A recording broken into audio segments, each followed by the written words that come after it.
sair do campo pra poder ir pra escola. Educação no campo é direito e não esmola. Não vou sair do campo pra poder ir pra escola. Educação do campo é direito e não esmola. Não vou sair do campo pra poder ir pra escola. Educação do campo é direito e não esmola. Não vou sair do campo pra poder ir pra escola. Educação do campo é direito e não esmola. Então é isso, né? É um orgulho muito grande, é muito, assim, é um presente para a gente, né? Enquanto formadora de professores, enquanto uma professora, que é o que eu sou, né? O mestrado e o doutorado são consequências de formação profissional, mas eu sou professora, eu me entendo como professora e é esse espaço profissional que eu ocupo, ok? Então, é muito gratificante poder estar conversando, dialogando um pouco com vocês. Como eu havia conversado com a Vânia, eu preparei alguns slides, né?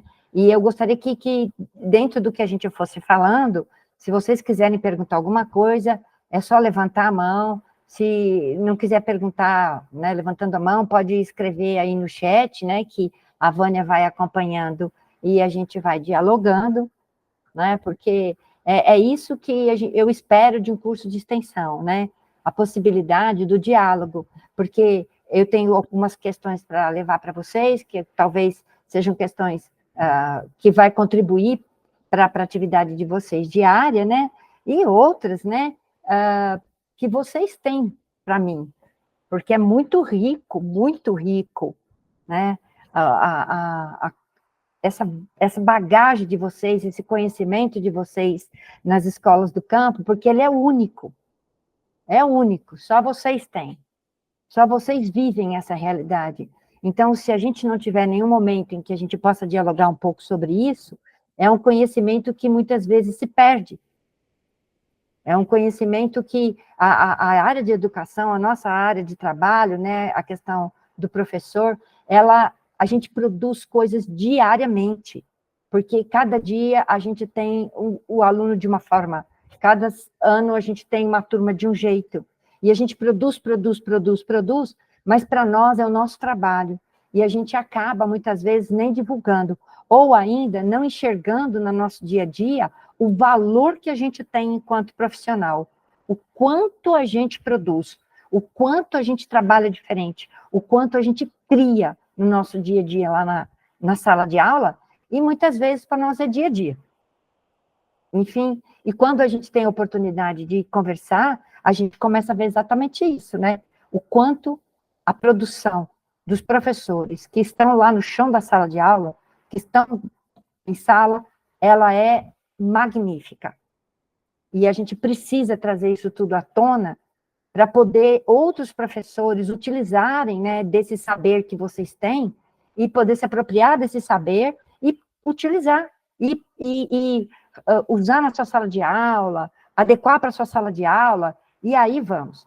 Então, para mim, né, é muito bom estar no programa de mestrado e doutorado de Jataí, do IFG, porque foi exatamente esse mestrado e doutorado que me possibilitou chegar, por exemplo, em Vila Rica.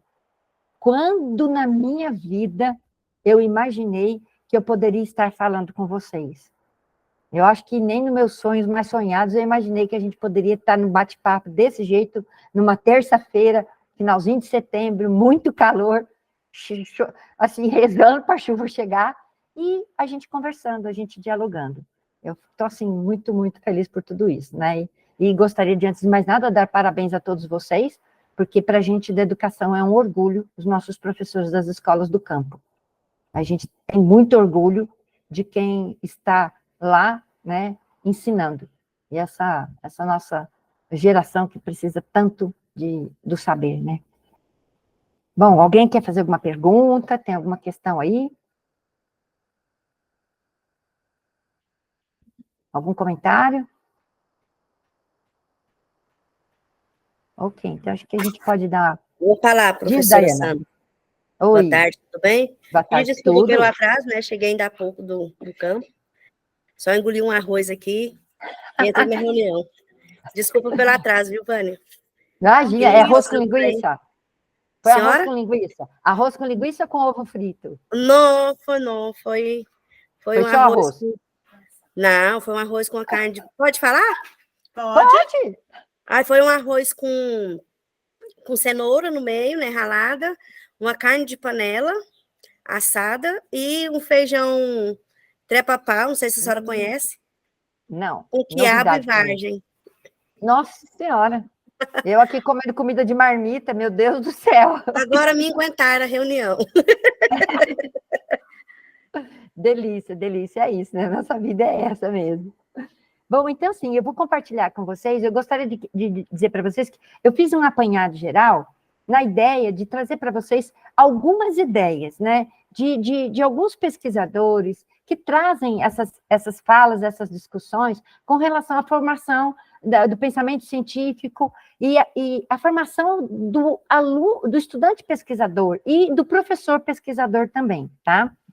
Então, eu gostaria que vocês não se assustem com a quantidade de nomes, que com os nomes também, porque tudo que eu vou trazer para vocês faz parte de todo um processo que eu venho construindo, e só de sala de aula, gente, a primeira vez que eu pisei em sala de aula para começar a ensinar ciências foi em 1980. Então, quer dizer, de lá para cá nós temos aí 43 anos, né, de sala de aula. Só no IF são 34 anos, e na PUC, 37 anos, que é em Goiás, né, que eu comecei lá em São Paulo. Enfim, então, o que eu trago, gente, é só no entendimento de que a gente constrói essa bagagem durante toda uma carreira, durante 40 anos de estudo, né? Então, trazendo para vocês, no sentido de mostrar para vocês o que temos aí, questões que vocês podem pensar, questões que vocês podem refletir. Eu já gravei em PDF, assim que terminar, eu já disponibilizo para a Vânia colocar para vocês, tá? É que eu acabei fechando meu zap aqui agora, para não ficar bipando o tempo todo, e depois assim que terminar aqui, eu já passo para a Vânia e ela distribui para vocês. Então, não há necessidade de ficar copiando, tá? Porque eu vou disponibilizar os slides para vocês, e eu preferi colocar na forma de texto mesmo, a fala desses autores, né, desses pesquisadores dessa área, para que a gente possa conversar um pouquinho. Porque a ideia, né, das nossas discussões em que eu tive com a Vânia, é exatamente a gente compreender qual é o nosso papel enquanto professor na formação do pensamento científico do aluno. O que eu faço? Qual que é o meu papel, né? Qual a minha necessidade de formação, né? Por isso a gente buscar mestrado, buscar doutorado, porque a gente está sempre em busca do conhecimento e em busca de levar esse conhecimento também no dia a dia para os nossos alunos, tá? Vânia, então eu vou fazer aqui um compartilhamento e aí qualquer coisa você me chama, tá? Tranquilo. Tranquilo? Tranquilo, fica à vontade. Ok.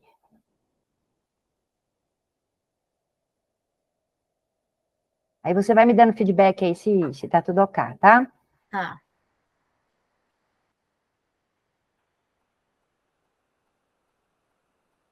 Sim, já foi projetado. Ok. Está aparecendo. Vou colocar essa barra aqui. Tranquilo?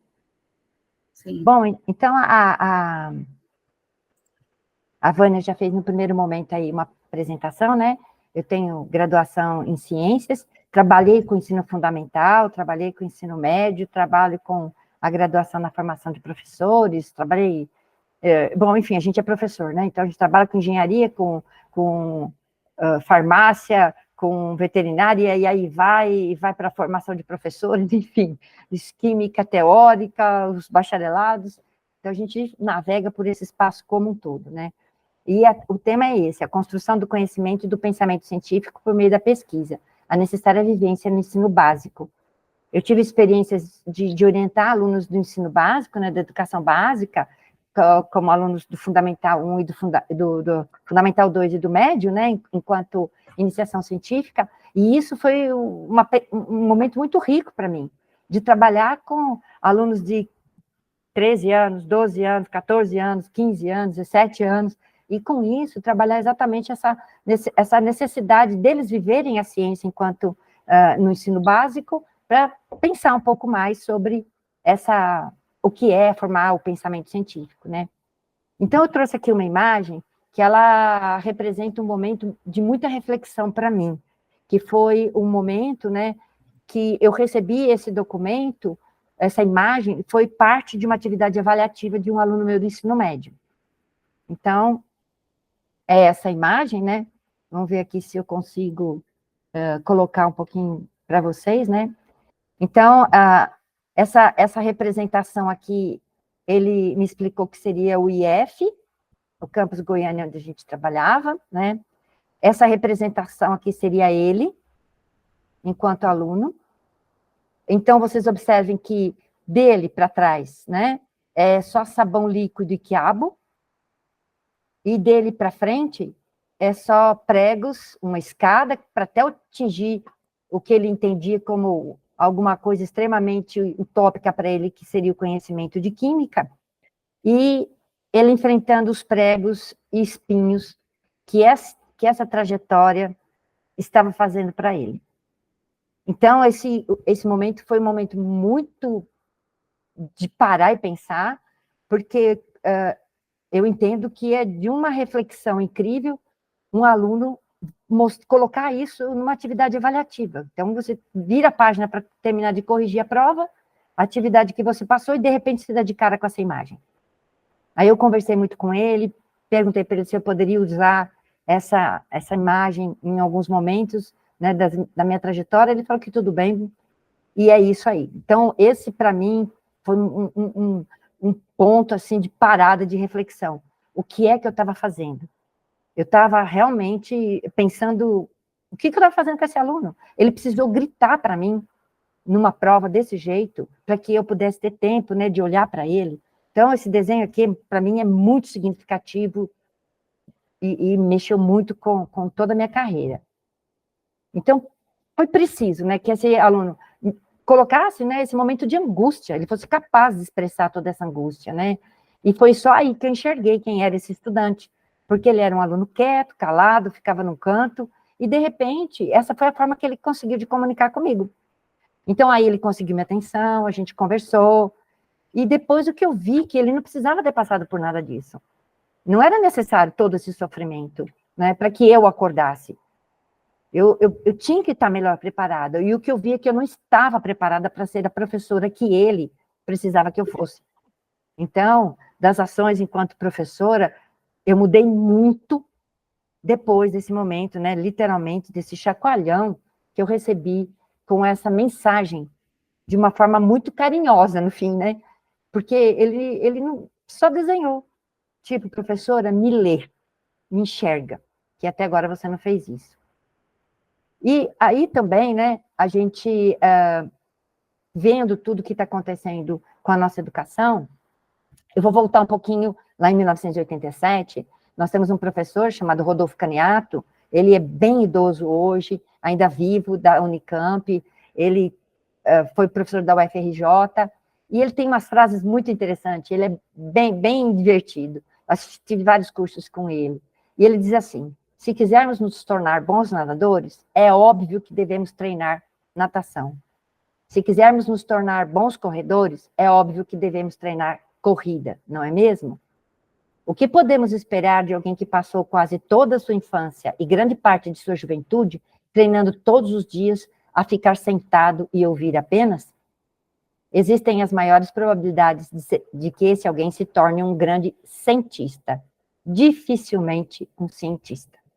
Então, está no livro dele, né, que chama Consciência na Educação, e é isso, né? A partir do instante que o nosso aluno só fica sentado, como que eu quero que ele pense, né? Como que eu quero que ele seja capaz de construir um pensamento científico? Porque o cientista não se faz de um dia para o outro, e um cientista não se faz em escolas especiais e particulares e riquíssimas. Um cientista se faz de pessoas como nós. E um dia vai chegar no Nobel, vai chegar no ITA, vai chegar onde for. E são crianças que a gente precisa dar esse start para que realmente ele se desenvolva. Então, eu leio bastante Gaston Bachelard, eu gosto muito desse filósofo, que também é químico, que também é matemático, e ele discute bastante essa questão sobre a ciência moderna, né? Desculpe, a ciência contemporânea, né? E que essa ciência contemporânea, ela trabalha numa troca, né, de pensamento científico. Não é mais aquela coisa fechada, né? Caiu a maçã na cabeça do Newton e ele discutiu e trouxe a questão da gravidade. Não é mais isso. É uma coisa a ser pensada, é uma troca entre o que é curiosidade natural e depois como isso se transforma numa curiosidade científica. Como é que a gente chega lá, né? Como é que primeiro a gente vê e depois a gente compreende? Como é que a gente vai em busca do entendimento, da compreensão? Porque hoje a gente tem muita informação disponível e a gente tem pouca formação. Então, na internet a gente vai achar muita coisa, mas informando e não pensando. Então, para Paulo Freire, né, essa nossa prática educativa, ela precisa promover essa curiosidade espontânea. E essa curiosidade espontânea é que vai chegar na curiosidade científica. A gente precisa, né, desenvolver isso no aluno, possibilitar essa aprendizagem como um todo.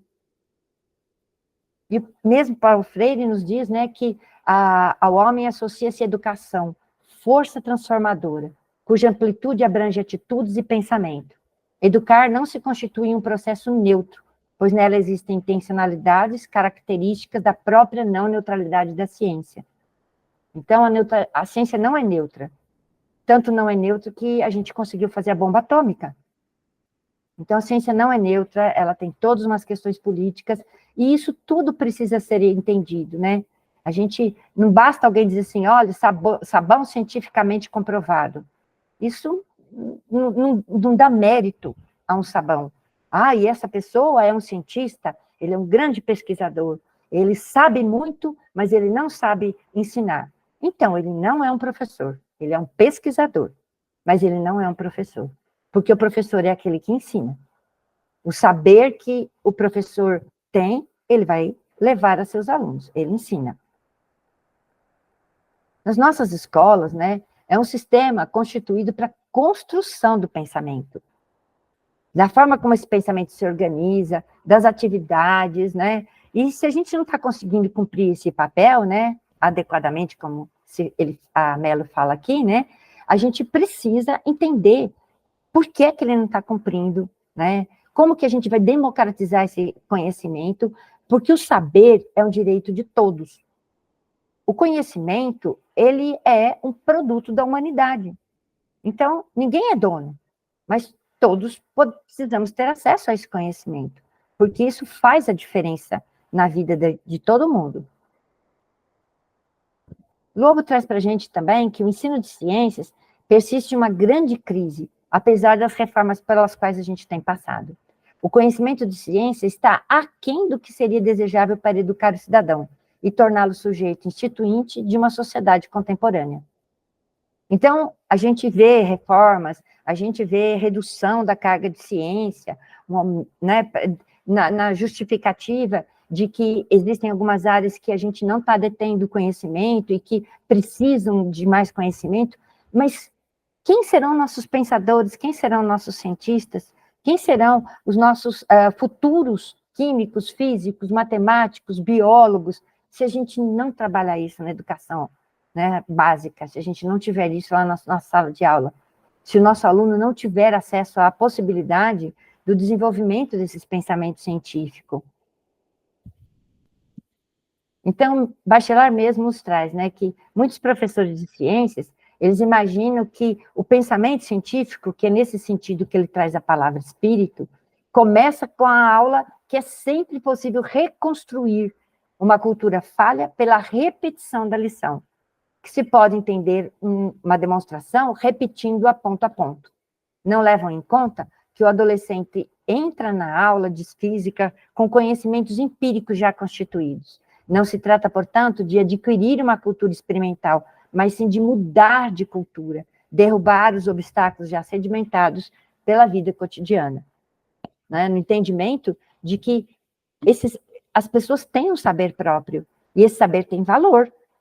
E é esse saber que, a partir dele, que a gente chama de empírico, né, que esses outros conhecimentos vão ser aportados, vão ser questionados, vão ser discutidos.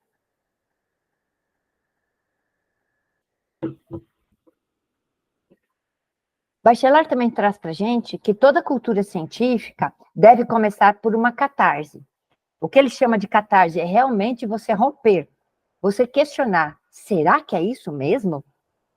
Ah, esse animal é um mamífero, será que é isso mesmo? Vamos pensar, né? Então, o que a gente tem é a tarefa, né, de colocar a cultura científica em um estado de mobilização. Isso é questionamento permanente, sempre. Porque o conhecimento, ele não está acabado, né? Não existem verdades absolutas. E a partir daí é que a gente vai em busca desse novo conhecimento. No entendimento que é aberto, é dinâmico, é dialético, todo mundo se conversa, né? Enfim, que a gente precisa trocar essas ideias com o aluno, permitir que o aluno traga, que os estudantes tragam o seu conhecimento. Porque eles têm muito conhecimento, os pais têm muito conhecimento, os avós têm muito conhecimento, e esse conhecimento precisa ser valorizado. Ele não pode não estar estruturado como a ciência chama de pesquisa científica, método científico. Porém, ele é um conhecimento de valor, e ele é um conhecimento científico, visto que ele já passou por muitas comprovações. Ninguém aprendeu a fazer sabão sozinho. Foi fazendo, outro foi fazendo, outro foi fazendo, e foi testando, e foi melhorando, e foi adequando, e foi ajustando, até chegar num modelo que hoje a gente adota. Mas não foi de um dia para o outro. Então, são anos de pesquisa até atingir aquele produto. A mesma coisa, né? Os produtos fitoterápicos, as plantas medicinais, literalmente as plantas que curam. São anos e anos e anos de uso, de testes e de conhecimento que são passados, né, durante gerações, para que a gente, hoje, tem gente que ainda diz que isso não é ciência, mas isso é ciência porque ela já foi testada. O que a gente precisa é só modelar no que eles entendem hoje como sendo metodologia científica. O professor Pedro Demo, ele fala que o princípio científico, né, assinala um compromisso com a produção do conhecimento. Ele se funda nesses métodos científicos, mas ele passa por questionamentos. E eternamente a gente está questionando. Né? Como eu falei, não existem verdades absolutas, então o que é verdade hoje pode não ser amanhã. Então, quando a gente observava o céu lá na China antiga, se viam as estrelas de uma determinada forma. Quando se elaborou a luneta, de outra forma. O telescópio, de outra forma. E depois, quando a gente colocou o Hubble lá fora do planeta, fora da atmosfera, para enxergar o universo, e agora o Webb, muitas coisas que a gente nem imaginava que existiam, estão sendo mostradas para a gente a partir de um equipamento novo que foi desenvolvido. Então, é essa reconstrução constante que a gente está passando, né? Quem diria que a gente estaria, eu aqui em Goiânia, vocês aí em Vila Rica, no Mato Grosso, em plena terça-feira à tarde, sem precisar tomar um ônibus, estou aqui, nós estamos conversando. Espero que vocês anotem bastante coisa para a gente poder conversar mais. Então, quando a gente fala em educar pensando na pesquisa, é pensando exatamente em como o professor vai orientar. Porque é nossa orientação que vai permitir ao aluno elaborar, pesquisar. Não é contar para o aluno, não é dizer, olha, faça isso, vamos pesquisar tal coisa. É buscar nele, permitir que o aluno coloque isso, que ele se coloque, que ele traga à tona os desafios que ele sente enquanto estudante, de questões que ele quer aprender. Muitas nos desafiam, muitas. E aí o que a gente fala? Nossa senhora, nós vamos ter que estudar junto, porque eu não sei nada disso que você está querendo aprender, não. Bora pesquisar. Vamos mandar e-mail para os nossos amigos, chamar os professores lá, falar com a Vânia chama a Sandra, chama os professores que ela conhece tudo, todo mundo conversa, que hoje a gente pode fazer essas reuniões a hora que a gente quiser, e aí trocar ideia. Então, aproveita esse momento, que a gente está ainda conhecendo muita gente, e vamos chamar os professores, vamos dialogar com eles, vamos pedir para eles conversarem com o nosso aluno, vamos aproveitar o momento. E é isso, deixar o aluno questionar. E na ideia de que nenhuma pergunta é uma pergunta ruim. Ela pode até ter sido mal elaborada, mas ela não é ruim. A gente analisa, reflete e acaba chegando onde o aluno gostaria realmente de pesquisar. E é isso que nos agrada, é fazer o que a gente tem de desafio, que a gente questiona, né, nesse mundão. Então, para bacharel ainda, né, pesquisar implica em novas fronteiras, sempre novas, nunca finais, colocando teorias atuais em dúvida, principalmente revendo, a todo instante, conhecimentos pretensamente estabilizados, em particular os próprios. Para a gente entender que o nosso conhecimento também tem que fluir, é igual energia, tem que fluir, a gente tem que buscar. Não é porque lá na graduação eu aprendi alguma coisa que eu vou bater de frente com alguém e falar, não, não é mais isso, não, peraí. Mas eu aprendi desse jeito lá na graduação. Mas as coisas mudaram. Então vamos em busca, vamos conversar com outras pessoas, vamos atrás de outros pesquisadores e vamos em busca das respostas. Não implica obsessão por originalidade, pois toda pesquisa parte de outras, assim como toda ideia nova se nutre de outras anteriores. Então, a gente pega toda essa bagagem, todo esse conhecimento da nossa sociedade que foi construído, né, dos nossos avós, dos nossos bisavós, e a partir desses conhecimentos a gente vai construir novos. Mas a gente precisa dessa base. O Bachelard ainda traz também para a gente a questão da dialética do pensamento científico. A ideia de que ele tem que ter de volta, né? Eu tenho que ouvir e tenho que falar. Eu tenho que trocar. Né? Não posso achar que só eu sou a dona da verdade, né? Então, ele separa a curiosidade da curiosidade científica. É da curiosidade natural que nasce a curiosidade científica, né? Que a primeira é o ver, e a segunda é o compreender. Então, eu vejo um vagalume. Como é que o vagalume emite aquela luz? Aí eu vou na busca do conhecimento científico. Aí eu vou na ciência. E aí eu vou buscar isso. E aí eu saí dessa curiosidade natural e eu entrei na curiosidade científica. Para Paulo Freire, né, isso é uma prática educativa crítica, porque possibilita essa promoção dessa curiosidade, desse conhecimento, que é o que a gente chama, né, epistemológica, ele vai para além do pensamento, né? Ele vai ter uma linha que mestra por onde ele vai ser puxado, que é a ciência. Então, é essa forma de pensar, que é a forma da ciência. O professor Pedro Dema ainda destaca que na escola, na universidade, né, a gente precisa trabalhar essa alfabetização. A gente precisa... Alfabetização, vamos chamar entre aspas, né? É levar o aluno para o conhecimento científico, permitir que ele observe, que ele anote, que ele questione, que ele tenha dúvida, e junto, e buscar essa resposta. A gente não tem resposta para tudo.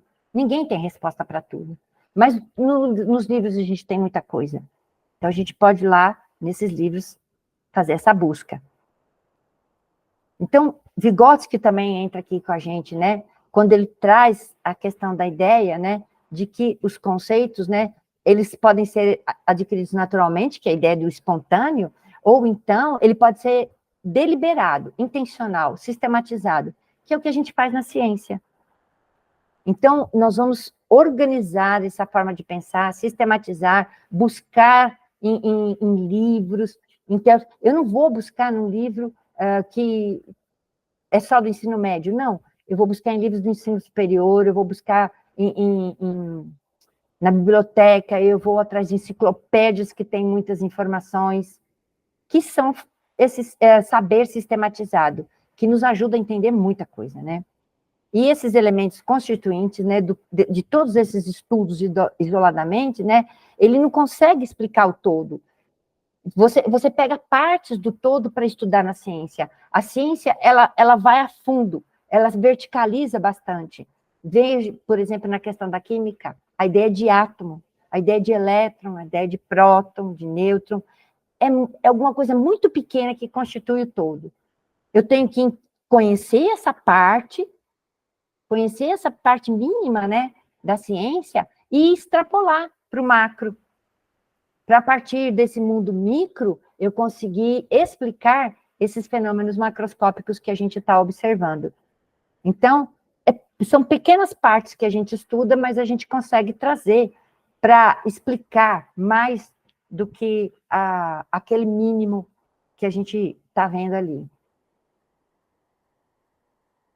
Nós temos também o Edgar Morin, né, que traz a questão da formação do pensamento, e que ele fala, né, que pensar o problema de ensino, considerando os efeitos cada vez mais graves da compartimentalização aqui, tá? Desculpa, dos saberes e da incapacidade de articulá-los, né, que considera que a aptidão para contextualizar e integrar é uma qualidade fundamental da mente humana. Então, ele traz também a ideia de que a gente fragmenta tanto, a gente estuda o átomo, estuda as partículas aqui, ok, e aí? Como é que eu chego de volta no todo? Como é que eu explico o que acontece aqui tão próximo de mim, enquanto fenômeno, por exemplo, desse calor intenso? Como é que eu explico tudo isso se eu estou estudando só o micromundo? Então, eu tenho que trazer essa relação, eu tenho que ser capaz de expandir mais isso também, né? E buscar, né, essa questão da mente humana. O pensamento humano é o que vai realmente nos ativar. Tem gente que vira para mim e fala assim, quando eu estou discutindo, lendo texto, fazendo grupo de estudo com meus alunos, nossa, Sandra, mas você não usa metodologias ativas, você está atrasada. Eu virei para a pessoa e falei assim, eu uso a metodologia mais ativa que existe no planeta. Chama-se ativar o pensamento. Ler, refletir, discutir, é ativar o pensamento. Isso é uma metodologia ativa. Eu não preciso de ferramenta nenhuma para fazer uma metodologia ativa. Eu preciso promover a possibilidade do meu aluno dele pensar, do meu estudante de pensar. Então, ler, analisar, refletir, discutir, leva ao pensar. Então, isso, para mim, é o que há de mais ativo que existe. Essa é a metodologia mais ativa que eu conheço. Ativar o pensamento. O professor Chassot, ele é específico, trabalha muito com a área de ensino de química, né? E ele fala, né, que o ensino de ciências, nos diversos níveis escolares, deve possibilitar essa alfabetização científica das pessoas, que corresponde, simplificadamente, ao domínio do conhecimento, dos conhecimentos científicos e tecnológicos necessários para o cidadão desenvolver-se na vida diária. Isso não significa dominar tudo quanto é aplicativo do aparelho celular, mas significa entender que um equipamento eletrônico, ele é formado de muitos elementos químicos, de muitas matérias-primas retiradas na natureza, então eu não posso jogar aquilo em qualquer lugar, eu não posso descartar uma bateria em qualquer lugar, eu não posso descartar uma pilha. Ao mesmo tempo, baterias e pilhas custam caro e muitas vezes são retiradas e à custa de sacrifício muito grande de pessoas. Como é o caso, por exemplo, que estamos querendo explorar, né, na Bolívia, no Peru, para retirar lítio. O país não tem condições econômicas de explorar, mas tem outros que já vão escravizar a população para poder fazer essa exploração, para poder colocar nos seus carros elétricos. Então, isso é algo a se pensar. Então, o cidadão precisa ter esse conhecimento para ele entender de onde vem aquela bateria. O que aquilo custou em termos econômicos, tecnológicos, sociais e ambientais. Então, isso tem um custo. Eu não posso achar lindo, maravilhoso, colocar uma torre de geração de energia a partir por exemplo, de um sistema eólico. Eu preciso entender o que vai acontecer com aquela população, o que vai acontecer com os organismos, se eu vou diminuir a quantidade de abelhas e aí não vai ter mais produção, o que vai acontecer com aquela população ao redor. Então, um cidadão que é alfabetizado, que domina o conhecimento científico e tecnológico, ele tem essa leitura de mundo. O professor Pedro Demo também coloca, né, que essa questão da linguagem científica, ela não deve ficar restrita a algumas pessoas. O próprio Bachelard discute isso também. Existem os pesquisadores, mas isso não significa que o conhecimento não chegue até a sala de aula. Não significa que eu não possa levar até o meu estudante a possibilidade desse saber para que ele possa, né, entender esse mundo de uma outra forma e usar desse conhecimento. Ele não precisa usar as fórmulas químicas, mas ele pode dialogar comigo. E eu, enquanto professora, ser capaz de fazer essa mediação, entender o que ele está trazendo, mostrar para ele, discutir com ele, levar para ele esse conhecimento, para ele alçar esses outros saberes que são próprios das ciências, que no primeiro momento ele não tinha conhecimento, ele estava no empírico, mas que a partir do instante que ele leu, a partir do instante que a gente discutiu, ele se apropria, porque todos passamos por isso. Então, ninguém é um gênio por estar na ciência, é uma pessoa dedicada. E nós temos muitos alunos dedicados, que seriam, e outros que são geniais mesmo, que seriam geniais na ciência, e que nós estamos perdendo, porque a gente não está dando possibilidade a eles de realmente conhecer a ciência. O professor Demo também, na período Demo, nos traz que a vivência na pesquisa no ensino médio permite ao professor arquitetar ambientes de aprendizagem e ao estudante uma aprendizagem autêntica, em ambiente que permita a reconstrução do conhecimento. Mas não é estar numa cidade, não é visitar um lugar muito tecnológico.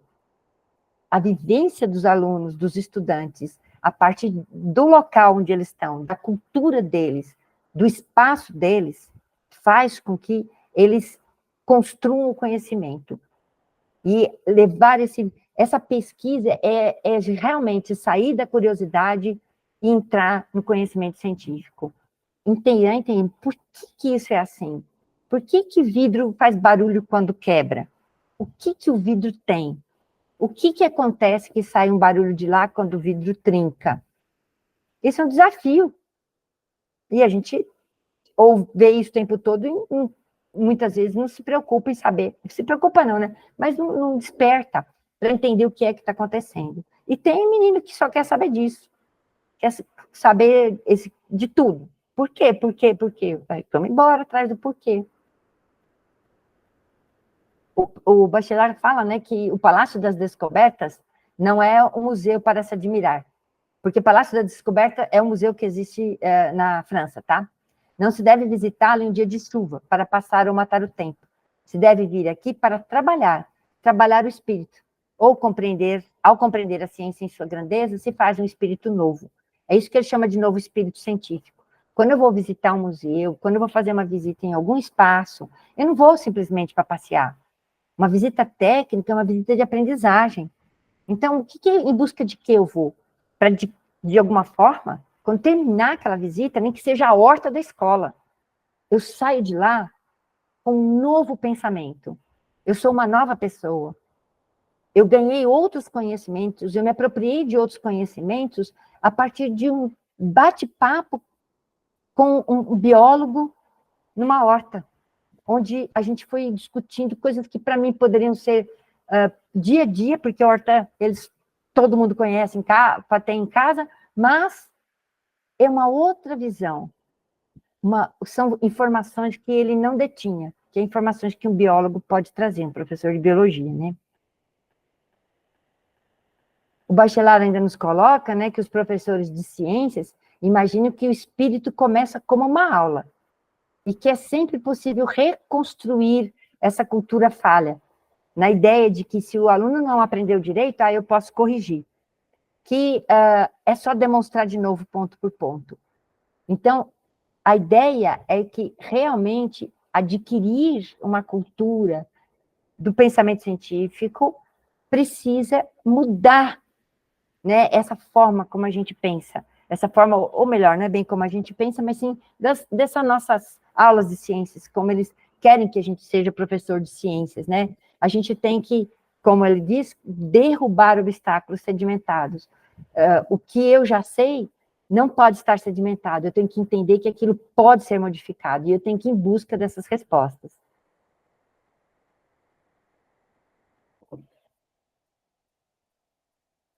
E também que essa cultura científica, né, é essa que a gente chama de catarse, que pensar de uma forma diferente, substituir esse saber fechado, entender que não é acabado, né? Ele não é verdade absoluta. E é uma razão para a gente evoluir. E isso é muito interessante quando a gente faz iniciação científica com os alunos do ensino básico, tanto que eles se veem, né, enquanto pesquisadores. Professora, estamos aqui, viu? Não está sozinha. Tá?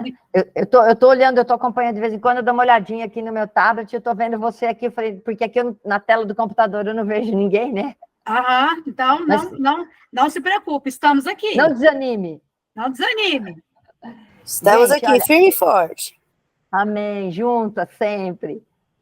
Então, o trabalho docente é nossa mediação, é o momento em que a gente vai fazer todas essas discussões, né? Então, os nossos alunos são diversos, e essa diversidade que a gente tem em sala de aula que vai trazer essa diversidade do conhecimento científico, porque cada um tem uma forma de pensar, cada um tem uma história, cada um tem um conhecimento já intrínseco que ele carrega consigo, né? E aí nós vamos para frente a partir daí, né?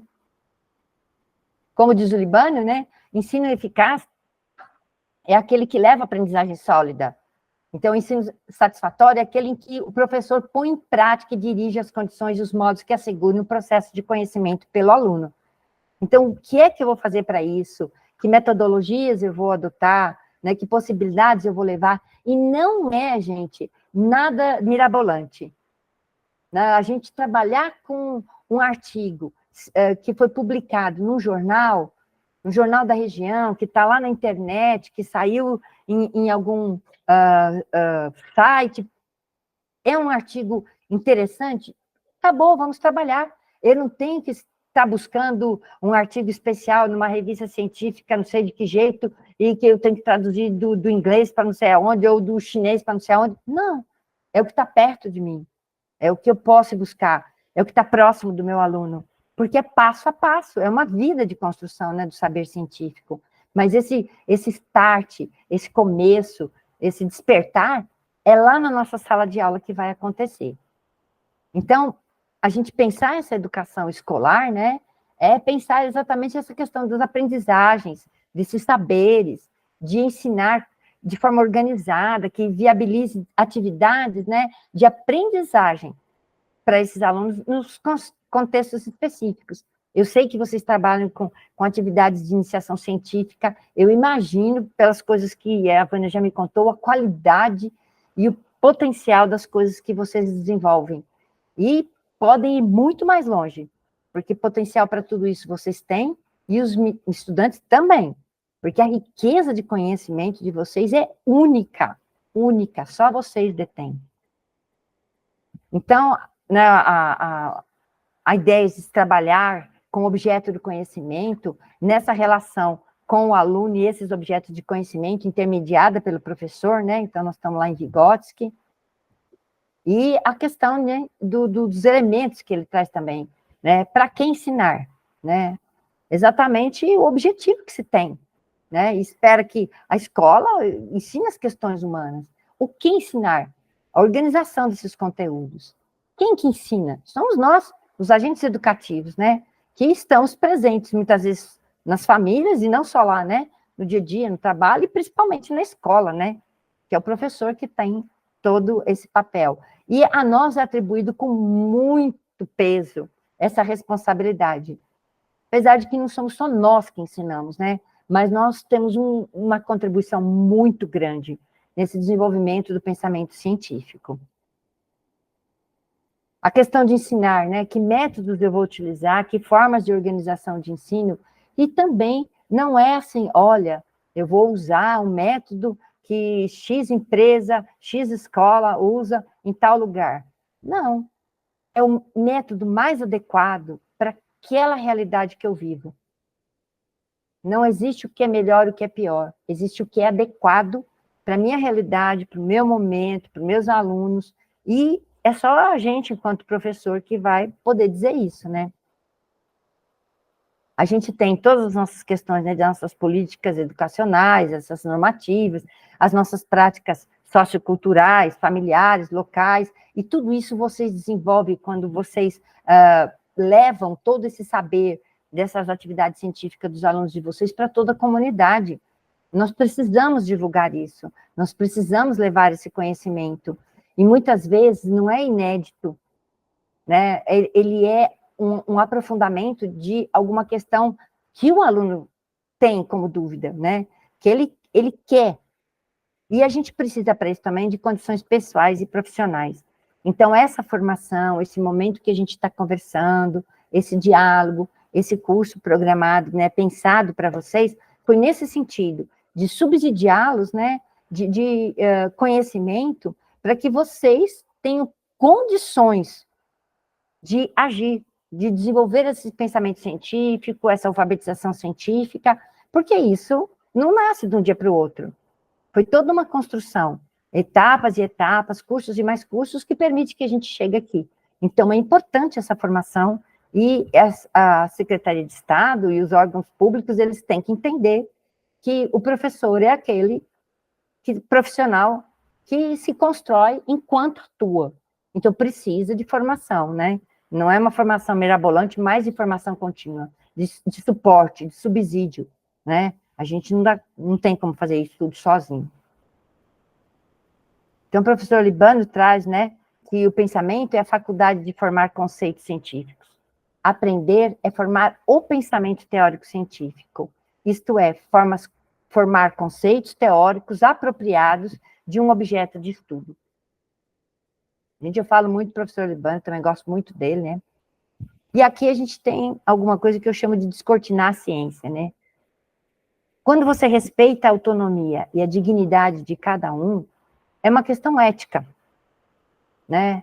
E como diz, a gente não faz favor nenhum de levar o conhecimento para o nosso aluno. Eu não faço favor nenhum, gente, de trazer o conhecimento aqui, porque esse conhecimento que a gente adquire é com toda essa bagagem, essas formações, tudo isso que vem me acontecendo. Agora, eu não posso negar o conhecimento para ninguém, porque ele não é meu, ele não é minha propriedade. O conhecimento está aí para atender a todos, né? Todos devem ter acesso a esse conhecimento. A gente não faz favor para ninguém quando a gente ensina, né? Quando a gente traz essas discussões, né? E ele traz também que educação é um lugar onde se cuida de crianças e dos jovens pensando no futuro. Então, se eu quero pensar no futuro, eu quero levar para esses alunos o conhecimento científico, para que eles possam ter o direito de discernir. Eu quero isso, eu não quero isso.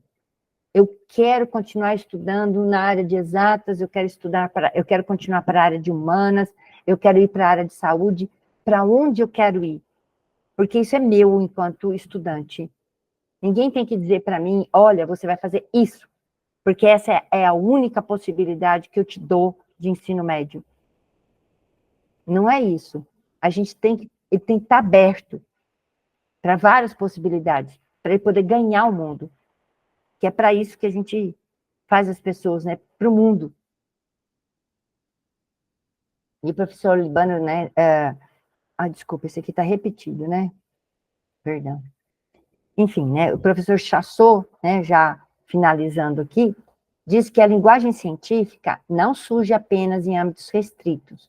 Ela faz parte da realidade das pessoas em seus diversos níveis culturais e econômicos. E a sua compreensão, proporcionada pela escola e mediada pelo professor, pode favorecer a construção da cidadania, uma vez que, através dela, da ciência, né, do conhecimento científico, a pessoa, como ser social, pode entender melhor os aspectos da sua realidade e realizar escolhas conscientes, exercendo a sua cidadania pelos seus direitos e cumprimento de seus deveres.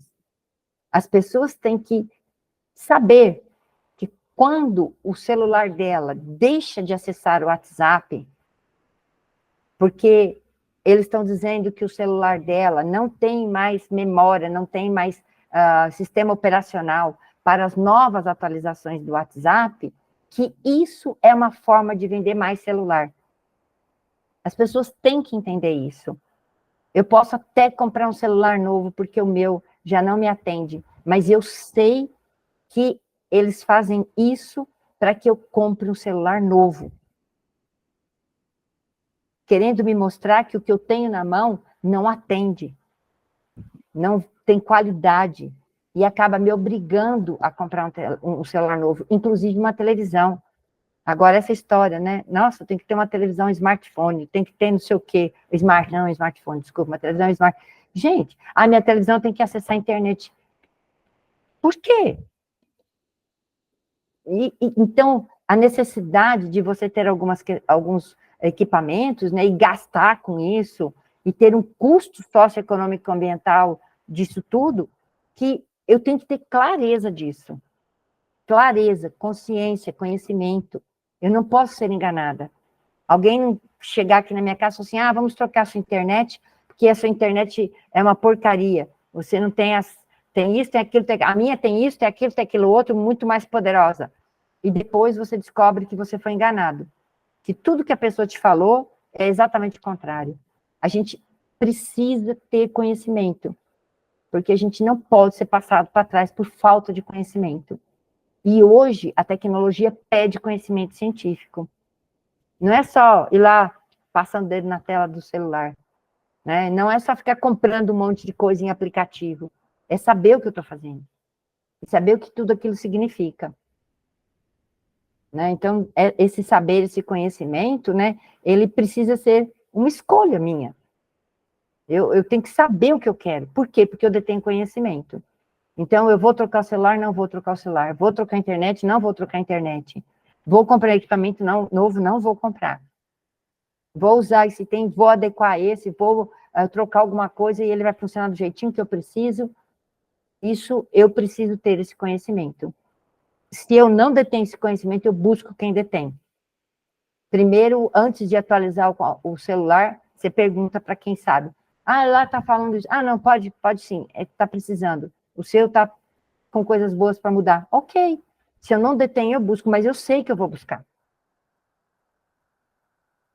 Enfim, né? A ciência é para todos. Para todos. A gente não pode tirar ninguém. Não é o fato de estar longe das capitais ou estar numa escola do campo que a gente tem direito a menos saber científico do que os outros. A alfabetização científica é para todos, conhecimento é para todos, tá? Então, eu já estou encerrando aqui. Aqui estão as referências que eu coloquei, estão todos no material, que eu vou passar todinho para vocês, ok? Então, vou me desconectar aqui.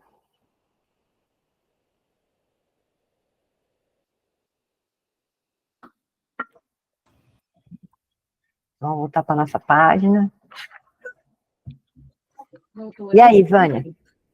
Nossa! Eu nem quero falar. Eu queria deixar os professores falar. Bora conversar. As impressões deles sobre a fala, né? Que foi riquíssima a sua fala. Trouxe nos slides a teoria e foi mostrando, né, com a sua fala, de como fazer ciência, de como levar o aluno a pensar cientificamente em sala de aula. E aí, eu queria deixar os professores comentar. E relacionando, professores, relacionando a fala da Sandra, agora, que ela veio trazendo a teoria, com a prática de vocês, o que vocês têm a dizer?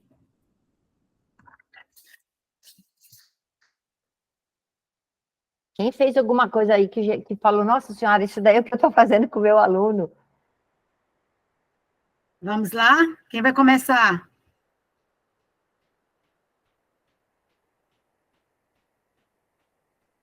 Eu vou começar. Isso, Jéssica. Eu sabia que você ia falar. Ai, tia. Eu vou aproveitar para falar primeiro que eu estou aqui na sala dos professores e aproveitar que os professores ainda estão em sala, que agora em intervalo, né? Vai começar o furdunço.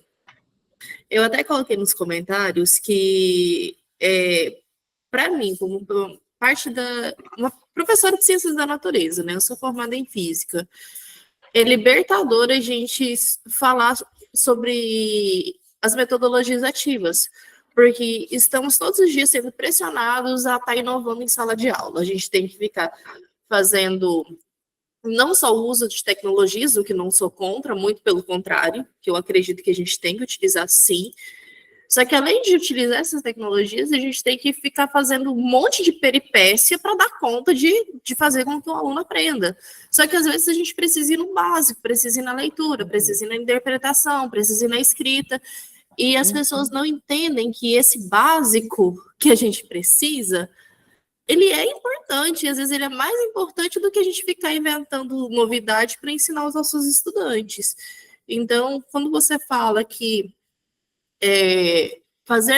fazer com que os alunos pensem, fazer com que eles inovem nesse sentido, né? Eu me identifico muito com isso, porque a forma como eu gosto de trabalhar também. Eu gosto de de colocar dúvida neles, de fazer com que eles tenham esse tipo de pensamento, essa criticidade, porque eu aprendi dessa forma, entendeu? E meus professores, principalmente da faculdade, eles ensinavam através do método da dúvida, eles te colocavam em dúvida para você poder se aprofundar. E para mim, foi a melhor forma de aprendizado. E quando você falou, eu me identifiquei muito, eu gostei muito da sua fala, e é muito importante ter alguém com tanta experiência, né, fazer essas validações, porque ultimamente é só inovação, inovação, inovação, e o básico vem ficando de lado. É o que você falou, Jéssica. A tecnologia, ela é uma ferramenta, ela veio para ajudar. Um dia, eles inventaram o rádio. Quando se inventou o rádio, né, que começou a disseminar, as pessoas achavam que a escola ia acabar, porque tudo ia ser ensinado pelo rádio. Para que escola? E a escola continuou. Depois veio a televisão. Agora as escolas vão acabar. Tudo vai ser ensinado pela televisão. E a escola não acabou. A televisão está aí, o rádio está aí, a escola está aí. Aí agora chegou o computador, chegou todas essas ferramentas tecnológicas, né, que a gente passou a ter acesso, que elas já existiam há muito tempo, mas só agora que a gente teve acesso, né, porque a gente não tinha condições econômicas de ter tudo isso. E a gente continua enquanto professor. Nós vamos ser substituídos? Não, eu não vejo em que momento o professor pode ser substituído por uma tecnologia. Mas o saber, o conhecer, o pensar, ele precisa disso que você está falando, do diálogo, da leitura, né?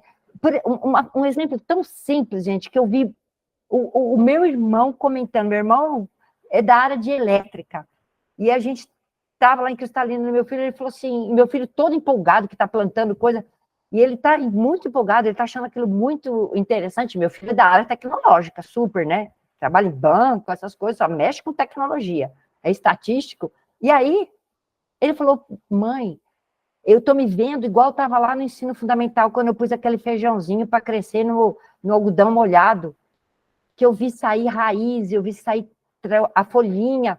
Meu Deus, eu vi aquilo crescer. E não tem tecnologia que substitui isso. É um experimento elementar, parece elementar, mas requer observação, requer dedicação, requer determinação. Você tem que acompanhar, você tem que anotar, né? Você tem que construir um caderno lá, que você vai anotando tudo que vai acontecendo com o seu feijãozinho dia por dia lá. Se o feijãozinho brotou, se ele não brotou, se saiu a casca, se saiu a folha, se você pôs muita água e se ele morreu afogado, se esqueceu a água e ele ficou seco. Isso desenvolve o pensamento. Isso requer ciência, isso é ciência. Porque ela carece dessa observação. Então, não é num vídeo, meu menino fala mesmo isso, fala, não é num vídeo, mãe, que eu vou ver um feijão plantando. O cara até pode me ensinar como é que planta o feijãozinho, mas quando eu vi ele brotar, aí é outra coisa, é um organismo vivo, é um ser vivo, aquele organismo respira, ele faz fotossíntese. Aquele organismo, quando crescer, vai gerar um produto que vai ser um alimento para mim. É uma riqueza imensa, né? Então, a ideia, sabe, que a gente, por menor que seja aquilo que a gente está fazendo, a gente dar o valor científico que aquilo tem. E não achar que é só coisas grandes, altas tecnologias, supercomputadores, é que vão fazer o aluno pensar. E é uma forma, como diz a Bell Hooks, da gente quase que burlar, né? Ah, mandou fazer isso. Mas a gente faz isso aqui também. Eu faço aquilo, mas eu faço esse aqui também. Eu ponho meu feijãozinho lá. Então, fico feliz que você tenha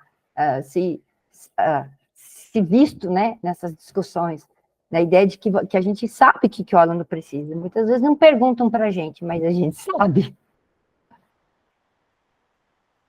Mais alguma coisa, Vânia? Muitas vezes, quando vem uma nova metodologia, aí todo mundo pensa assim, tudo que eu sei, pega aquilo tudinho e joga no lixo. Vamos implementar, agora está na moda metodologias ativas. Que o Estado, né, quer por tudo que trabalhe metodologia ativa o tempo todo. E muitas vezes a gente esquece do que é óbvio, do que funciona, que é o arroz com feijão. Então, eu sempre procurei aquilo que eu domino, que eu tenho, que eu sei que funcione, que eu dê conta, aquilo permanece. Eu posso dar um passo, mas eu sempre volto para o lugar onde eu estou. Porque senão acaba se perdendo, né? Perde a sua essência em busca de algo que muitas vezes nem tem conhecimento e sabe se dá certo, né? Então, a gente tem que ter muito cuidado com isso. E aí, a ideia, volto... Só interferir um pouquinho aqui, Vânia. Tá. A ideia, né, de que o novo é que tem valor. Ninguém pergunta para a gente o que é que a gente faz em sala de aula que tem um resultado extremamente positivo. Não, parece que tudo que a gente faz em sala de aula, ele não tem valor. A gente não sabe fazer nada. Só o que vem de cima, pronto, que alguém testou não sei aonde, não sei de que jeito, não sei com que público, e aí, não, vocês têm que usar isso, agora todo mundo tem que usar tecnologia. Porque os meninos nasceram na era digital. Quem nasceu na era digital? Muita gente nasceu na era digital, mas não tem acesso ao digital. E outra coisa, não é só isso que as pessoas querem. As crianças, os estudantes, eles querem diálogo, eles querem atenção. Aquele desenho do meu aluno lá. Eles querem carinho, eles querem respeito ao saber deles, eles querem isso também. Eles não querem ficar conversando com a gente só no celular. Eles não querem que a gente no Zap. E a gente sabe disso, né? Porque você entra em sala de aula, dali a pouco, quando a gente trabalha com menino pequeno, tá todo mundo pregado em você, né? Tinha hora que eu saía arrastando, assim, um monte de menino junto, que vinha e quer abraçar a professora, quer estar junto com a gente, né? Quer aquela atenção. Por quê? Porque eles são pessoas. Né? E quando você valoriza o saber deles, aí é que eles querem mais você ainda, né? Então, e esse saber que vocês têm, né, Vânia, esse conhecimento intrínseco, ele não pode ser abandonado, em detrimento a novas tecnologias que ninguém sabe se funciona. Então, a gente sabe o que funciona. Então, vamos usar, vamos fazer outra, mas a gente não perde o nosso. Você tem toda a razão. Uhum. E aí eu vou voltar para a pergunta que eu fiz para os professores. Qual a relação que vocês conseguem fazer do trabalho que a gente faz, né, com o projeto Campo, Lugar Onde Vivo, com a fala da professora Sandra?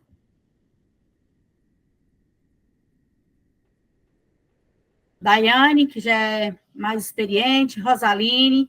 Eu vejo que nós colocamos eles como os verdadeiros protagonistas das histórias deles. Que ótimo. Sem sair do chão onde eles estão. Eles contam a história de onde eles estão e eles são os próprios protagonistas. Ou seja, conseguimos, aos poucos, né, a passo, engatinhando, a fazer com que ele não sei se eu posso dizer, a pensar como um cientista. Muitas vezes, eles não conseguem colocar no papel cientificamente, com palavras formais, aquilo que ele quer fazer. Mas ele explica do modo dele. Como vocês vão para a sala de aula, para a escolha do tema, para a escrita dos objetivos, eles falam a linguagem dele. E aí cabe a nós fazer essa transcrição da forma científica, porque nós temos esse conhecimento para escrever cientificamente, escrever como manda a metodologia científica. Então, a todo momento, Sandra, na sua fala, eu fui retomando as coisas que eles fazem na escola. E não estamos, como se diz, fora da casinha, estamos fazendo tudo aquilo que os autores que você trouxe estão, né, aquilo que estão lá na literatura, estamos colocando em prática. E aí a Jéssica levantou a mão e o Rosma levantou a mão. Só para complementar, Vânia, aquilo que a professora Sandra citou, complementando sua fala. Quando a gente coloca os alunos como centro, assim como a Dayana cita, a gente não tem uma pergunta ruim, a gente não tem um texto ruim, a gente tem algo mal formulado, seja pela falta de orientação, pela falta de conhecimento, que é tudo isso que a gente vai estar trabalhando. E a gente tem feito isso ao longo do caminho, né? Já ao longo da trajetória. Então, eu achei muito sensato quando a professora Sandra citou isso, porque quando a gente desenvolve a pesquisa em sala de aula, isso é algo que eu faço muito com os meninos. Eles levam um pensamento e eu falo, olha, não tá ruim, mas pode melhorar isso e aquilo. Porque é exatamente isso, não é algo que não tem nada ruim do que eles trazem. Eles ainda não sabem colocar nos termos que a gente já está acostumado, que sabe ver, né? E o que precisa ser construído, né? É isso que precisa ser levado a eles, né? A ideia de que eles podem, sob a orientação dos professores, sobre a mediação do professor, chegar lá. Esse é o papel da escola, né? Permitir que eles cheguem lá a partir das possibilidades que a gente apresenta. Muito bom. Rosma? Boa tarde, pessoal. Primeiro, eu queria parabenizar pela palestra da professora Sandra, e também eu queria pegar um gancho no que ela falou lá no início, sobre a questão dela ter trabalhado a iniciação científica lá no Fundamental 2 e também no ensino médio, né? Então, é algo que a gente vem também trabalhando, também em relação ao projeto que você falou, né, Vânia? E é algo que está relacionado também, seguindo o que a Dayana falou, que é algo que está dentro do cotidiano dos alunos, né? Então, é algo que para eles vai ser desafiador, mas também eles vão sentir uma facilidade, porque é algo que está relacionado com o dia a dia deles. Então, eu acho muito importante. E também eu queria só comentar algo, quais foram assim, os principais desafios que a professora teve lá quando ela foi trabalhar essa questão da iniciação científica, que eu acho que é muito importante, que é algo que a gente vai estar trazendo o aluno para ser o protagonista, e ele vai se sentir como um pesquisador, que a cada descoberta ele vai ver que ele é mais capaz de desenvolver algo, de poder trabalhar em cima daquilo ali, e é algo que vai encantar ele. Então, eu também queria perguntar isso para a professora. Nossa, muito bom. Obrigada, Rosa, pela questão. É o grande desafio para mim, porque como eu sou hiperativa, então eu sempre sou super, assim, desatenta, que nem o pessoal fala, nossa, você não para quieto? Eu falei, não, é porque realmente eu tenho transtorno de déficit de atenção e hiperatividade. Então eu viajo, assim, milhões de coisas ao mesmo tempo, não tem jeito, não.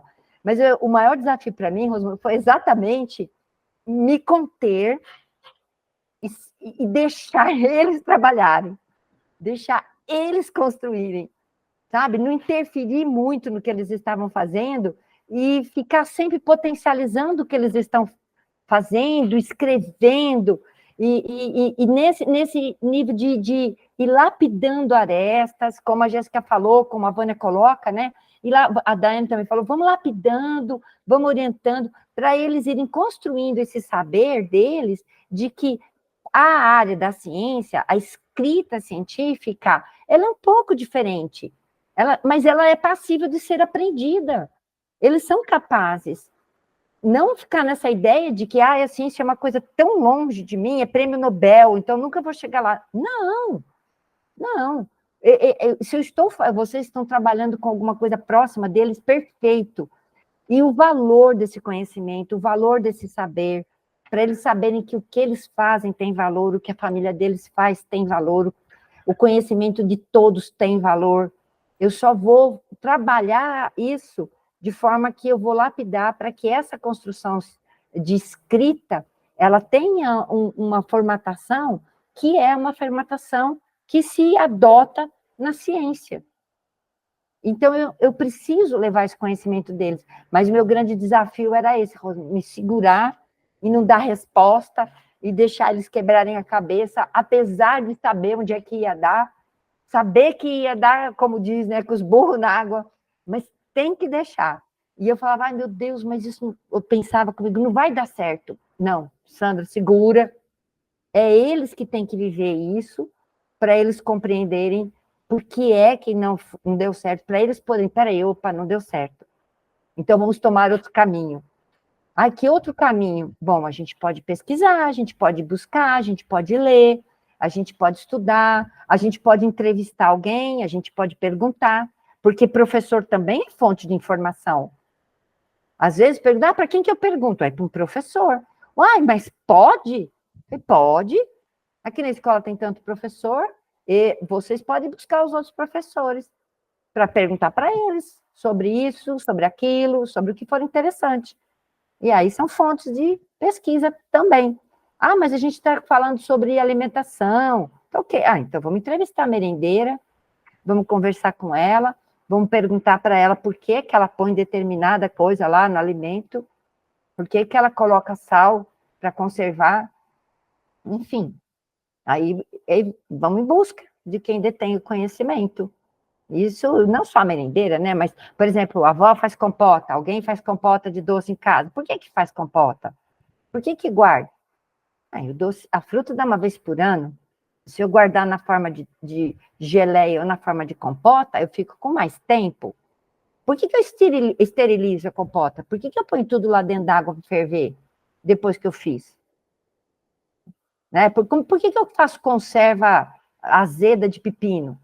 Ou, sei lá, outro produto, gente, eu estou falando, mas eu preciso saber mais o que que vocês têm aí culturalmente, o que que vocês consomem, né? Por que que eu faço isso? Por que que as pessoas fazem isso? Então, tem um saber. E muitas vezes, entrevistando a avó vai contar, não, a gente põe vinagre, porque aí dura mais, vai ficar mais tempo, tá. Você fala, poxa vida, o vinagre é um conservante. Então, coisas assim que o conhecimento existe, mas ele não está transposto ainda, né, para a ideia da ciência, que é um padrão adotado também, né, que é o científico, e a gente levar esse conhecimento. Mas o meu maior desafio foi esse mesmo, Rosman, não contar tudo, ficar me segurando para deixar eles irem. E aí, chegue onde chegar, o valor é o mesmo. E eles chegam em lugares incríveis, eles vão longe. Então é isso, respondi? Sim, senhora. Eu que agradeço a sua questão. Mais alguém? Rosaline, tá quietinha. Eliana. A Glaucia, a faladeira, saiu. Ela gosta de falar muito, mas acho que deve ter caído a internet dela.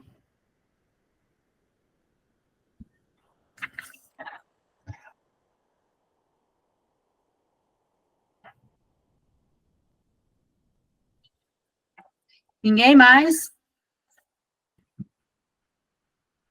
Pois é, professora, eu fiquei tão feliz com a sua fala de hoje, que eu estava, assim, preocupada com a fala de...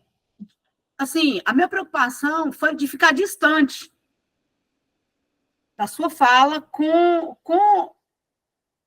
o que eles vinham fazendo. Não sei, por um momento hoje eu fiquei, assim, agoniada hoje, que eu falei, meu Deus, sabe, o que a professora hoje vai trazer e será que os professores vão conseguir compreender? Então, assim, eu fiquei bastante agoniada, mas eu estou muito feliz, né, que todos os teóricos, você veio pautado nos teóricos, e a todo momento, eu sei que os professores, é porque eles não querem falar, mas a todo momento eles foram remetendo a lembrança no que eles estão fazendo em sala de aula. Nossa, perfeito. Nessa tentativa de produzir ciência em sala de aula com eles. Porque muitas vezes a gente mesmo tem um certo preconceito do que é cientista, do que é fazer ciência. E nós temos que desmistificar isso. Cientista não é aquele senhorzinho de barba branca que está lá no laboratório, né, com os tubos de ensaio, né, saindo fumaça. Não é só. Cientistas somos nós. Né? Os alunos também são cientistas. Eles produzem conhecimento. E aí, você me corrige se eu estiver enganada, e Bachelard, ele fala disso, de considerar esse conhecimento empírico que os alunos trazem, olhar para esse conhecimento, de questionar esse conhecimento para poder avançar. Não acostumar com esse olhar todo dia, como se diz, fazer o requeijão ali, coloca isso, ou então fazer o queijo, coloca o coalho, aquele processo, mas por que talha? Por que coalha o queijo? Por que o requeijão tem que deixar a massa ficar azeda? Mas olhar com aquilo com questionamento, mas ao mesmo tempo não desprezando aquele conhecimento do que é fazer um queijo, do que é produzir um requeijão, mas olhar para aquilo com estranheza. Por que hoje em dia, na comunidade da IP, está interferindo produzir horta? Por que as plantas de pimenta estão enrugando? É olhar para esse local com estranheza e começar a questionar. E tentar buscar resposta para isso. E aonde que vai estar essa sistematização dessa resposta? É na escola. É na escola. E cabe a nós conduzir esse processo dessa estranheza dos alunos, ao mesmo tempo instigar eles a pensar. Por que o pé de mamão que planta lá na chácara está todo enrugado? Por que ele está enrugado? Se antes não enrugava. Então, muitas vezes, a gente fazer com que o aluno olhe para o lugar onde ele está com estranheza. É o desafio, né? É um desafio. Questionar. Não aceitar aquela resposta. Tem no Castelo Rá-Tim-Bum tinha um personagem que dizia, né? O Pedrinho, que era o pequenininho lá, ele perguntava, e o pessoal, por que sim? Aí vinha um personagem e dizia, porque sim não é resposta. Não é porque sim. Porque está enferrujado, porque sim. Não, peraí. Cadê a resposta? Então, e a ideia, né, de que todos podem ser cientistas, todos podem pensar ciência, todos podem. Não é porque existe essa formatação da ciência enquanto pesquisa de novas tecnologias, que está lá em cima, que está os pesquisadores pesquisando, não é porque está lá nos institutos de pesquisa, nas universidades, que eu não vou chegar lá, porque todos nós saímos de uma escola pública, e nós chegamos onde chegamos. Um ex-aluno meu acabou de defender o doutorado dele lá no ITA, saiu aqui de uma escola pública de Goiânia, fez graduação com a gente na PUC, fez mestrado e doutorado, e agora terminou o doutorado no ITA. Aí tem gente que fala assim, nossa, como é que ele chegou lá? Foi chegando, estudando, né? Não a ideia de que é menor, lá não vou chegar nunca. Como não? Como não? Não é porque eu estou numa escola do campo que eu não vou ser cientista. E se eu gosto disso, se isso me é possibilitado aprender, isso anima o aluno. Você vai tem estudante que não gosta de ciência, mas tem estudante que adora. Então, minimamente, esses que adoram vão ser potencializados aí em busca desse conhecimento, né? Então, reconhecer o mundo em volta, questionar, refletir, olhar, né? E a elaboração da escrita, a elaboração da fala, tudo isso é com o tempo. Tudo isso é nosso papel enquanto professor. E instrumentalizando esse aluno e possibilitando esse aluno de desenvolver essa capacidade. E não achar que ele, né, tá bom assim. Não tá bom assim. Ele pode mais. Eu também posso mais. Então, como que a gente vai no mais? A gente vai porque a gente acredita, né, nessa ideia de que o saber, ele é infinito. Então, a gente vai buscando e vai ampliando, né? Então, é muito gostoso ouvir vocês, ver tudo que vocês estão desenvolvendo, né?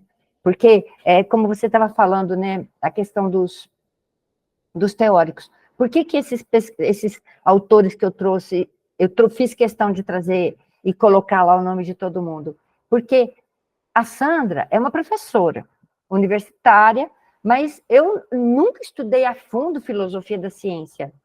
Então, eu preciso ler esses pesquisadores, como Pedro Demo, como o professor, o Gaston Bachelard, o Ático Chassot. Eu preciso deles para melhorar a minha escrita científica, o meu conhecimento. Eles permitem que eu saia desse mundo de fazer na sala de aula do dia a dia, e eu começo a compreender de onde que eu estou falando, né? Eles me ajudam a entender melhor e pensar melhor como eu vou trabalhar com o meu aluno. Então, esses estudos me ajudam muito nisso. O professor Libani, toda a didática dele, ele me ajuda muito a refletir sobre tudo isso, né? Então, são momentos importantes para a gente, que a gente precisa, como se diz, ir em busca. Não é de um dia para o outro, como eu falei para vocês, são muitos anos estudando, né?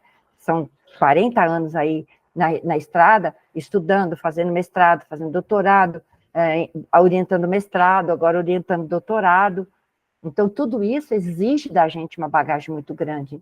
E a gente está sempre em busca, né? Que o saber não tem fim, né? Então, a gente está sempre procurando. Mas, sem assustar ninguém, sem alardear ninguém, né? É difícil, mas a gente dá conta do recado. Não tem problema, não. E falando em orientando o doutorado, eu sou a primeira, viu? Eu sou a primogênita da Sandra.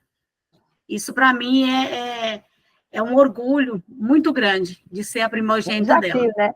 Nós estamos no desafio. Mas no desafio, né? Porque eu acho que a gente cresce junto, né? Isso, dizer que eu falo para eles que a gente tem que estudar. Esse momento aqui não é fácil, né? Da gente estar aqui estudando, né? Eu fico muito feliz deles estarem aqui junto comigo, né? Nessa missão de estudar, de ler, coloquei eles para ler, pegar texto e ler, né? Na semana passada, terça-feira passada, a gente estava discutindo sobre alfabetização científica, letramento científico, e com base em textos. Não é fácil, porque, assim, tem hora que a gente olha com estranheza, mas não deveria ser estranho. São os professores. Só que o que acontece? A gente deixa se emaranhar com tanta burocracia, com tanta, na rotina escolar, na bolha escolar, que eu vou falar de bolha, porque se a gente, de vez em quando, não dá umas pesadas nessa bolha, a gente não consegue romper ela. A gente fica ali imergido no ambiente escolar.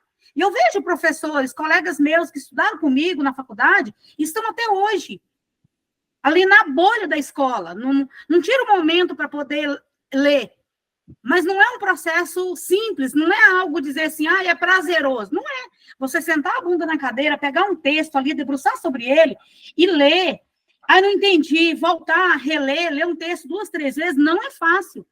É um processo doloroso, mas se é necessário a gente fazer isso, para a gente sair da bolha da escola, né? O professor, ele tem que ter essa formação, essa formação que a Sandra, né, trouxe para mim, esse novo olhar da formação continuada, da formação continuada em serviço, eu estar trabalhando e estudando ao mesmo tempo. Deve também estudar, fazer especialização, mestrado, doutorado, mas, ao mesmo tempo, fazer formação que venha contribuir com o meu dia a dia. E é isso que a gente vem propondo a vocês. Agora, dizer que é simples não é. É um processo muito doloroso, mas que é necessário. Mas eu agradeço vocês a todo momento por estar junto. Não assim, aquela simples formação que tem lá no ADEP, de ir lá, fazer ela correndo e muitas vezes nem saber o que está fazendo. É o que a CEDU que tem feito com a gente, Sandra. É um monte de formação, temos que chegar ao final do ano com 200 horas de formação que não contribui nada com eles.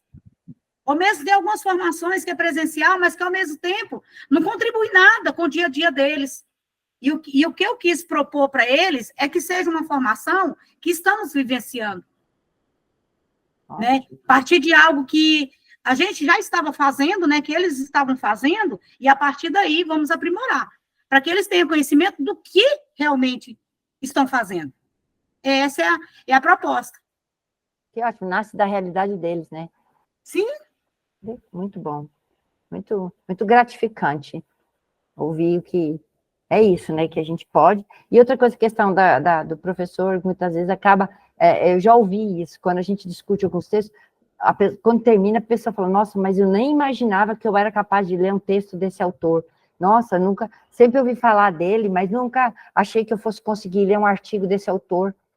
Pois é, mas a gente vai indo, a gente consegue, né? Não tirar um pouco de cima da gente essa carga de que a professor só sabe fazer isso, só sabe fazer aquilo. Não, a gente sabe fazer muita coisa, e muita coisa boa. É isso, mano.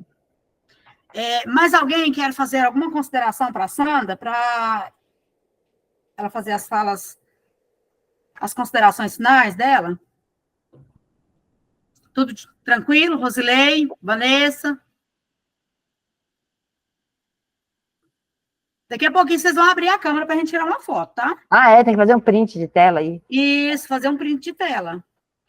Então, Vânia, olha, sim, finalizando, então, gente, eu queria agradecer muito, dizer que eu sou realmente muito honrada de poder ter esse momento com vocês, que eu acredito nisso mesmo, que a gente possa estar juntos, porque de que adianta eu estudar e ter conhecimento e ficar aqui estudando, e levar para onde? Eu não quero levar esse conhecimento comigo. O conhecimento, para mim, é igual a energia, tem que fluir. Então, são nesses momentos que a gente pode trocar. São momentos que trazem muita contribuição para a gente, né? Essa possibilidade de levar, de dividir esse conhecimento, de compartilhar o conhecimento, né? E pode ser que, nunca vou pensar nesse bachelar. Mas uma vez eu li uma coisa dele, nossa, agora apareceu o nome dele de novo. Não, vou ver o que esse cara tem. Ou outros autores, né? E a gente, com isso, a gente vai se construindo. Então, é muito gratificante a gente ter a oportunidade de chegar até vocês. Isso, nossa, isso não tem preço para mim. Isso realmente é o objetivo de qualquer professor. Chegar em todo mundo, né? Porque nesse momento, quem são os estudantes são vocês, né? E a gente fica muito feliz com isso. Muito obrigada, Vânia, pelo convite, né, por poder partilhar desse curso, né, que você organizou, que eu sei que vai render frutos incríveis. Vai valer muito a pena. Não vou sair do campo pra poder ir pra escola. Educação no campo é direito e não esmola. Não vou sair do campo pra poder ir pra escola.